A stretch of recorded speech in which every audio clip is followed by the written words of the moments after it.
رمضان کا چاند نظر آنے سے پہلے یا نظر آنے پر اگر کوئی یہ وظیفہ کرتا ہے تو یہ وظیفہ ایسا ہے کہ اس پورے رمضان میں اس کو کبھی کھانے پینے کی تنگی نہیں ہوگی، نہ سحری کے وقت نہ افطاری کے وقت۔ یہ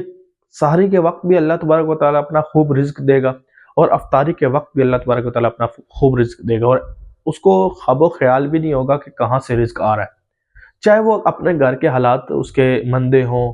روزگار میں کمی ہو، یا جیسے مرضی ہو، اس کو ایسے لگے کہ افطاری میں کیا ملے گا، کہاں سے آئے گا، کہاں سے میں پوری افطاری کروں گا۔ اگر یہ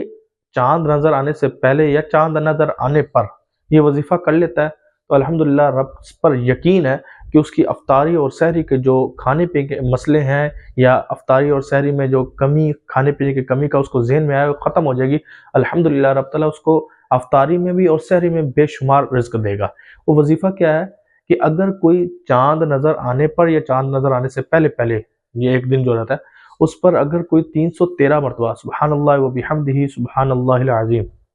اللہ کا نام ہے، اللہ کی حمد ہے، اللہ کی تعریف ہے، یہ کلمات 313 دفعہ پڑھ لے تو اس رمضان میں کبھی بھی اس کو کھانے پینے کی تنگی محسوس نہیں ہوگی، نہ افطاری کے وقت نہ سحری کے وقت۔ یہ بہت نایاب وظیفہ ہے، بہت زیادہ نایاب وظیفہ ہے، یہ بڑی بڑی کتابوں میں لکھا ہوا ہے، ٹھیک ہے۔ اگر آپ یہ چاہتے ہیں کہ آپ سحری، افطاری اور رمضان بڑے سکون سے گزاریں تو آپ پر یہ لازمی ہے کہ آپ یہ وظیفہ کریں۔